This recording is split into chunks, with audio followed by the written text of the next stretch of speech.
Dans cet épisode, je vais essayer de démontrer la question du libre arbitre comme on le fait en mathématiques. Ce n'est pas une question philosophique à débattre et on peut l'examiner d'une manière expérimentale. C'est une question fondamentale qui fait partie intégrante de « Qui suis-je ?». Nous avons tendance à croire que nous avons du libre arbitre, mais ce n'est pas toujours clair comment cela fonctionne. Pour mieux comprendre, je vais m'appuyer sur l'auteur Sam Harris et son livre « Free Will ». Je trouve le livre de Sam Harris sur le libre arbitre passionnant, même si je ne suis pas d'accord avec toutes ses positions. Il est très pertinent sur la question du libre arbitre, ce qui est d'ailleurs reflété dans l'application de méditation guidée qu'il a créée, Waking Up. Malgré le fait que je n'adhère pas parfaitement à son argumentation, j'utilise cet outil car il propose des exercices pratiques. La question du libre arbitre est inflammable car elle touche à tous les aspects de la vie, que ce soit les relations, l'éducation, la politique, la religion, la culpabilité, etc.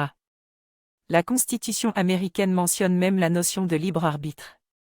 En réalité, la question du libre arbitre repose sur une croyance que nous avons le pouvoir de choisir différentes directions dans notre vie. Cependant, nous pouvons nous tromper et choisir la mauvaise direction. Cette illusion du libre arbitre est fondée sur la croyance que nous sommes des sujets conscients qui peuvent influer sur le cours de leur existence.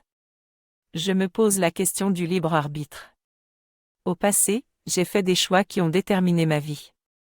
Au présent, je peux décider de faire autre chose, mais est-ce que j'ai vraiment choisi cela ?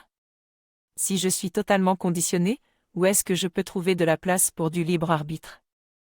En réalité, je vis dans un univers de causalité qui ont commencé au Big Bang et je n'ai rien choisi de ma naissance, de mon sexe, de la couleur de mes cheveux ou de mes yeux. Cependant, j'ai l'impression d'avoir du libre arbitre et que mes choix conditionnent mon existence.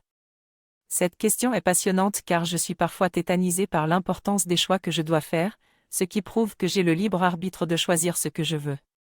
Mais en réalité, il faut regarder de près ce qui se passe vraiment pour démonter cette impression de libre arbitre.